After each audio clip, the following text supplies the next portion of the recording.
But there is no one better. We've been friends the longest time. He is, I think, in terms of the print media, he is the investigative reporter. From westward, of course, he works in many, many places and teaches as well. The talented Alan Prendergast is our guest. Good morning, sir. Welcome back to the radio show. Well, thank you, Peter. What a blushing intro. That's great. It's a true. By the way, just as a side to pick up the piece that you've done, Jean Monnet case, Fleet White, I had about a 3.5-hour lunch with Fleet and Priscilla White right at the beginning of ski season. And I'm telling you, brother, these are good people. Well, they were always like a missing piece of this puzzle because something happened very early on, and I think, some of it was so public we kind of had a sense of what it was. Between him and John Ramsey, they had been the best of friends, and then at the time of the funeral, there's this incredible falling out.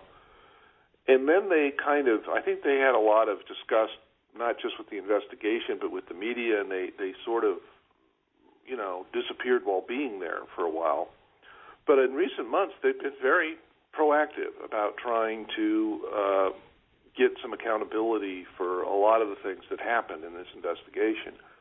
And this piece that I just had is about their latest step, which is to actually file suit and try to get the rest of these documents released that turn out, the grand jury prepared and the DA didn't sign, but which the foreman of the jury did, essentially saying that they thought there was sufficient evidence to indict John and Patsy Ramsey on charges of felony child abuse. We just got the bare details of that a few months ago, and their position is there's a lot more to this. There were 18 pages of documents that Stan Garnett submitted to the judge, and we got 4 redacted pages out of that. And that's really hats off to Charlie Brennan. It's important to do that. Oh, yeah, no, this all started because Brennan reported, a year ago, a year and a half ago, that this indictment had been prepared.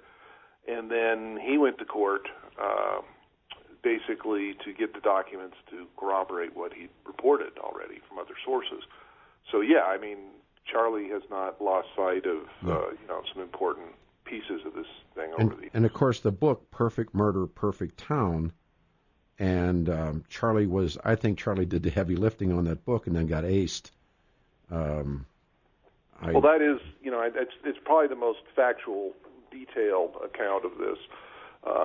Lawrence Schiller is, the credited author of it, but certainly he gives credit to Brennan for, that a lot of this was based on Brennan's research.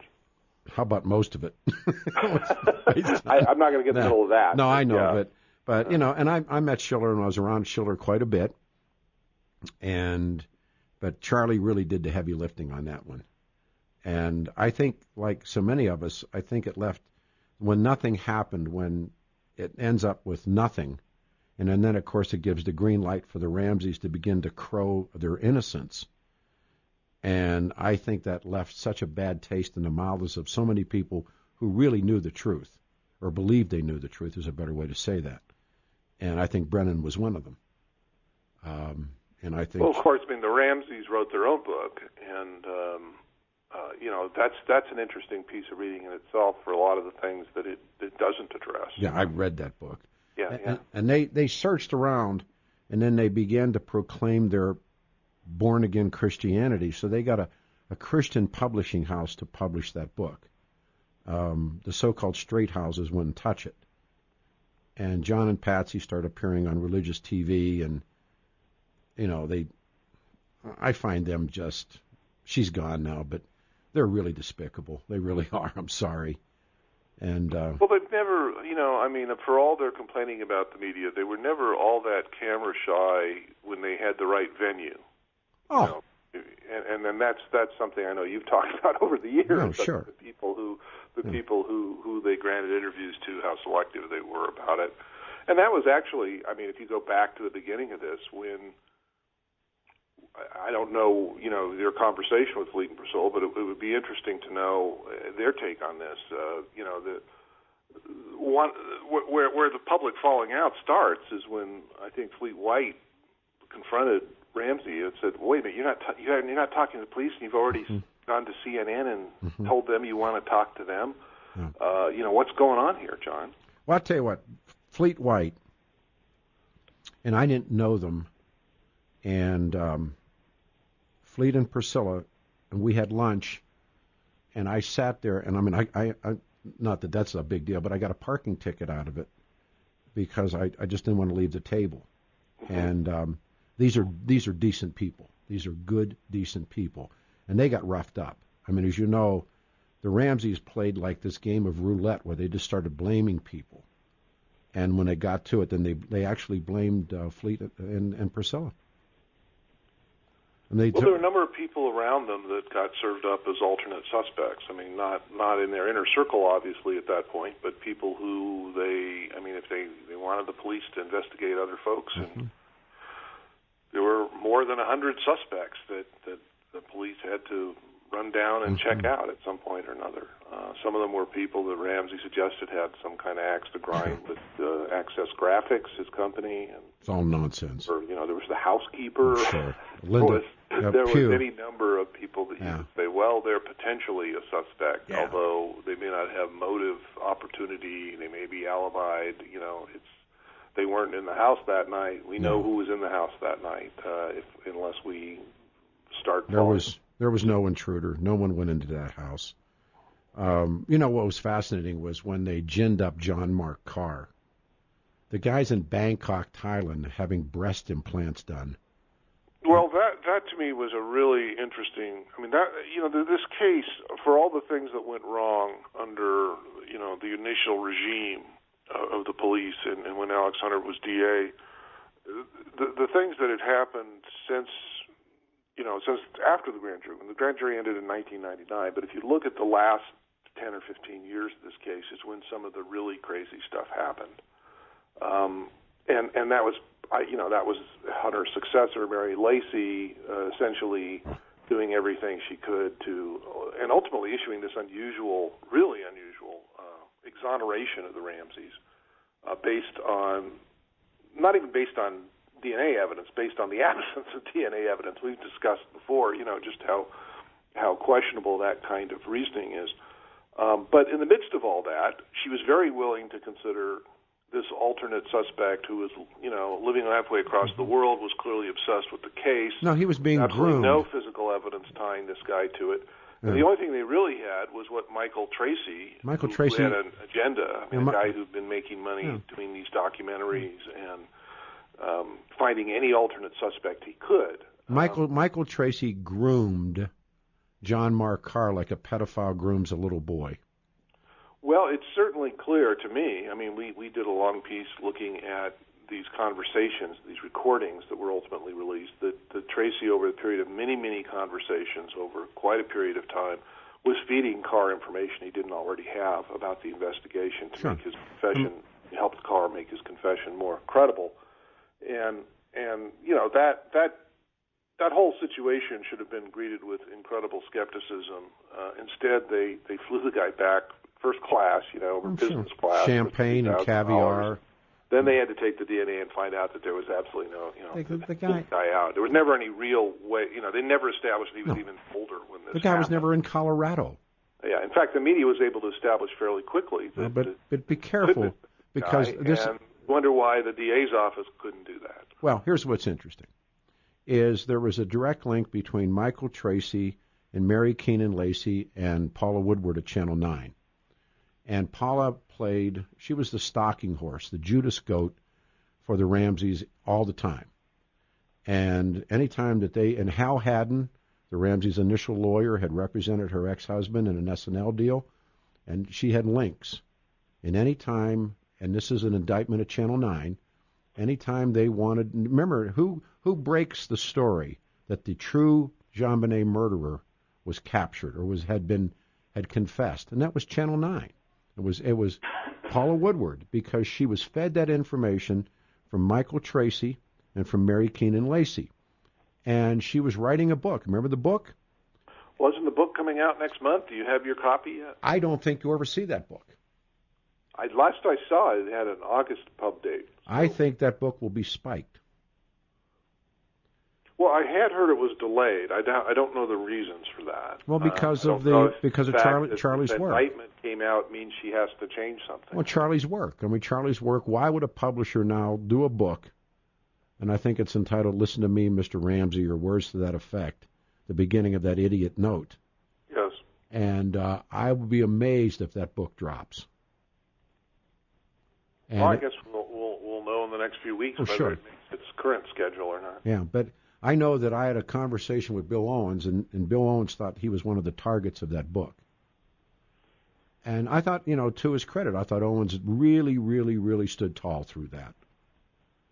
And well, he was certainly someone. I mean, there weren't that many people publicly raising the issue of, what if you're, why aren't these people cooperating with police? And obviously they made the case, we were cooperating. Here's a whole history of our cooperation. Here's the, all the samples we gave the police. But this was what was strange about, the whole drill. I mean, what was so peculiar about this from the beginning was the same thing that Fleet White was raising with John Ramsey, which is, why are you so interested in, going on national TV to talk about this and defend your reputation and not as interested in talking to these police officers who were trying to find your daughter's killer? Of course. I mean, I think, like I said, the conversation that I had with the Whites was very private, and I would never break that trust, but I heard some really interesting things about when they went to the funeral in Atlanta. John Ramsey wanted to leave town. That was something that the police caught their eye immediately, was you just found your daughter murdered, and why are you on the phone with your pilot scheduling a trip to Atlanta later today? You can't leave right now. Were they going to go? I mean, they were scheduled to go to Michigan, to their lighthouse. Yeah, but I think they were flying to Atlanta first and then to Michigan. I remember this. I may be wrong about the exact sequence, but it seemed to me that the flight was to Atlanta. They had a bunch of Christmas things planned, and then they were going to go to Michigan. And weren't they supposed to go on the Disney boat or something somewhere? Yes, the big red boat or whatever it's called. Right, yeah. So they had a bunch of plans, and it was never. This was another puzzle. I mean, the way this case started. Well, they wanted out of Dodge. And it's like, what parents in that situation would be saying, "Excuse me, but we got to leave today." Yeah, and what parent, when the note says, "Don't notify anyone," and the first thing she does is call the cops, but not just that, Peter. I mean, I can understand her calling the cops. I wouldn't fault any kidnapped victim. I mean, like saying, we got to get the police involved, even though they say we can't. We're watching. They tell them we're watching the house. We're watching the house. They called the Birdies. They called the Whites. Oh, they had a phone tree. Their pastor. Oh, yeah. They called the pilot at the airport. I mean, this is a kidnapping note saying if you contact anybody, your daughter's going to be killed. Right. Yeah, and they call. Take it seriously as a kidnap note. Maybe you don't call those people, but maybe the people who. I mean, it didn't seem like John Ramsey was taking that admonition seriously from the start. I said they had a phone tree, is what I said, and then they had Roll Hoverstock. Talk about remembering names, and the note's clear. And I learned from FBI hostage guys and everybody else that we did talk with, they have like these cable trucks and plumbers, and that's what they look like, and they'll come. I mean, but when they said we're watching the house. Remember, they're clear about it. If we, the first thing happens. Well, and some of this, frankly, some of this is the police's fault, right? Listen, the police were stomping all over the place.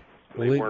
I'm getting yelled at it. They weren't behaving the way you should in a kidnap. My God. They didn't even have the manual, as I recall. The case there's a case to look at, and we're break and come back. The case to look at is Aaron A. Thompson. Aurora put on a clinic on how you do it. And if the Aurora team had been in Boulder, well, I don't know if Patsy would be dead or not, but John would be in prison. And Alan Prendergast is our guest. And the most recent, the Whites are suing, Fleet and Priscilla White are suing for the release of grand jury documents accusing, of course, John and Patsy of the killing of their daughter. And just as an aside, as we're joining us, I read about the beginning of ski season, because both Fleet and Priscilla are skiers. I had a wonderful lunch with the Whites. I think the world of them. They've been through a lot, and they're interesting. Have you ever met them, Alan, or spoken with them? I've spoken to Fleet. I really, I know them more through reputation. I've never actually sat down with them, but obviously they have a long-term stake in trying to see the information released, because so much of this sideshow over the years has slammed people around the Ramseys, including them, who just kind of got caught up in this spotlight and craziness. And I think all he really ever wanted was to see, the truth out about this stuff. Yeah. And he and his wife have in recent months done a lot to try to get things cleared up. And this latest action, I mean, to me it makes a lot of sense. I don't know why. I mean, you'd have to ask Charlie Brennan, why they settled for just these 4 pages when there is precedent for releasing the rest of this information. You mentioned the Aaron A. Thompson case right before the break. That's the case cited in their filing, saying, hey, you have to release all of this information, because this is all part of the official action that the grand jury took. Whether the fact that DA didn't sign it doesn't, somehow nullifies that, I don't know, but the courts are going to have to figure that out. But I'll tell you what, if you compare and contrast Aurora PD to Boulder PD, because when we broke away, you were talking about the Boulder cops who blew that, and the difference between, the sitting Boulder DA, the sitting chief of police. I mean, Tom Kobe, he couldn't have put a patch on the Aurora chief's rear end. Tom Kobe. Well, there were so many mistakes made in the first few days of this case, and I mean these have been talked about at great length in Schiller's book and Steve Thomas's book to some extent, and you almost despair that there's ever going to be. I never saw a more arrogant fill in the blank than Tom Kobe. Tom Kobe waving the Constitution at a gathering of media people. You remember that? I was there. Well, I remember him saying, "Our guy won't walk." Yeah, well, that was. Did he say that, or did? He did say that. Yeah, he's the one who said it. Because 2 different people. Remember the circles getting smaller. Well, that was Alex Hunter talking about the umbrella of suspicion. Yes. So I don't know which one of those 2 said the similar things, but ridiculous statements made by ridiculous men. And as you point out, the Ramseys, I remember them showing up on New Year's Eve. I remember I was in Winter Park and I saw it on television, and she looked like she was higher than a kite. And they're talking about hold your babies close. There's a killer out there. Yes. That's exactly what she said. That there was a killer on the loose in Boulder, which of course led to a rebuttal from the mayor that they didn't think there was. I mean, Kobe said we don't think we have a serial type person. No. But they never did anything. I mean, one of the fundamental mistakes they made, you mentioned it before the break, they didn't let the FBI into the case when they should have.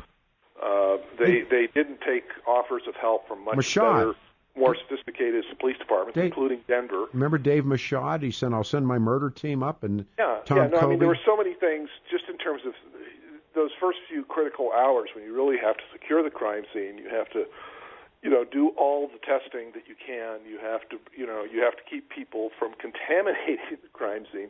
None of that happened. And, so much of the speculation we've had for the last 17 years since then is because many of these things can't be proved definitively at this point. Well, coming back to, as you point out, in 2007, the access to the indictment of Aaron Thompson, and, of course, Shelley Lowe's dead. Aaron's now in jail. But they never did find that little girl's body. But the Aurora PD put on a clinic. I mean, they really put on a clinic. And the Boulder cops, I mean, there were guys like Steve Thomas. There were some good cops. But they got their careers ruined because of people like Tom Kobe. There was so much internal fighting, too. I mean, there was this sense of distrust between the police and the DA's office. There were all these leaks, and nobody knew who to blame for a lot of that stuff. Of course, the tabloids were all over it and, doing their own, waving money at witnesses. And it was a crazy thing. Oh, man. But clearly there were things about this case that were so different than what you would expect. What the parents' behavior just did not fit with what one would expect, and that alone doesn't make them guilty, but it certainly raised a lot of questions early about why you needed to do the forensic work they weren't doing. Well, there was a profile called the True Victim Parent, and I took because we took out a full page ad in the Rocky Mountain News as well as the Denver Post at the time. And, saying, look, go take a lie detector test. Go to the feds. Go, clear yourself.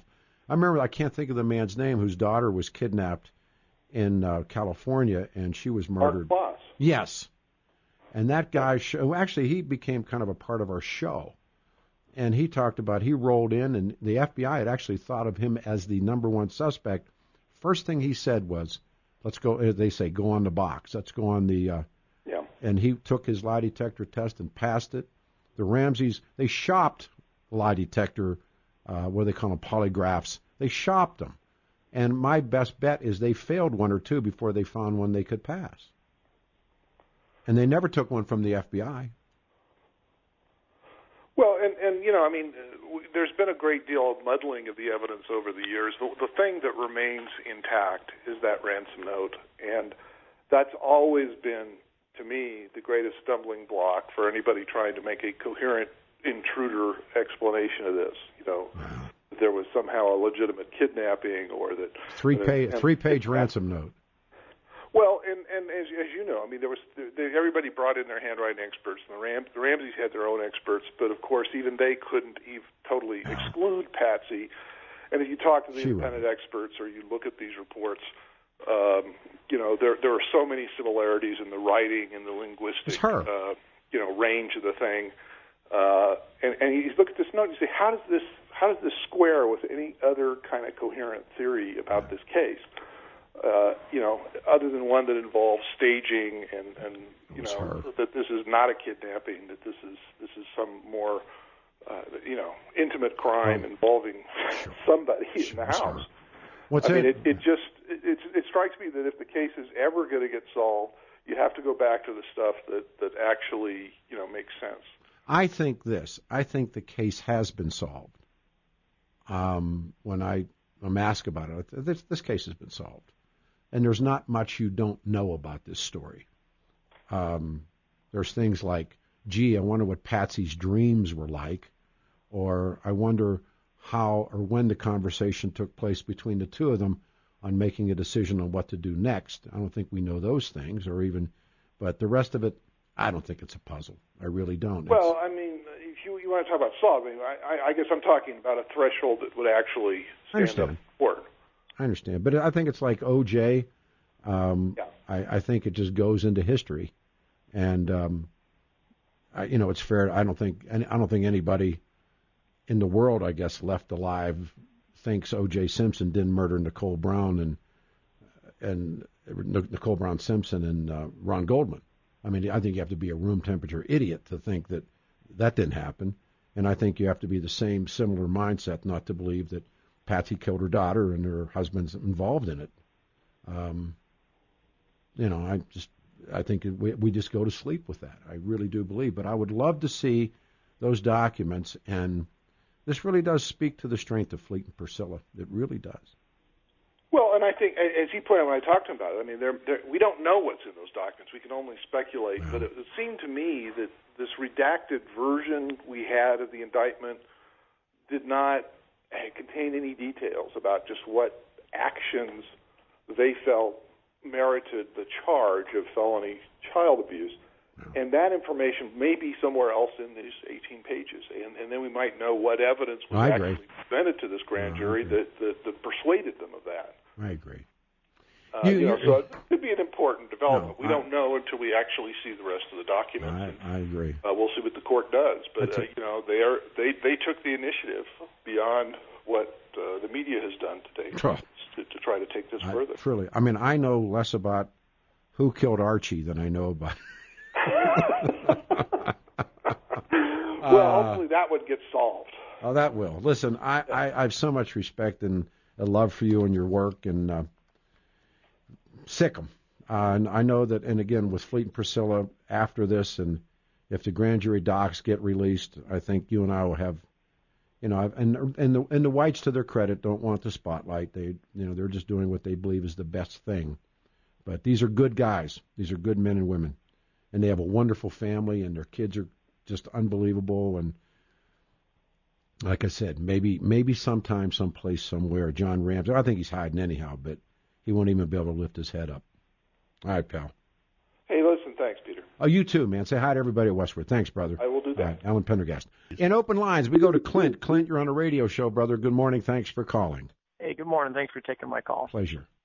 Hey, I don't know if you've heard of this. I don't know how reputable it is, but I heard a piece, I think it was from Coast to Coast, on a guy named Edward Edwards. He was a mass murderer.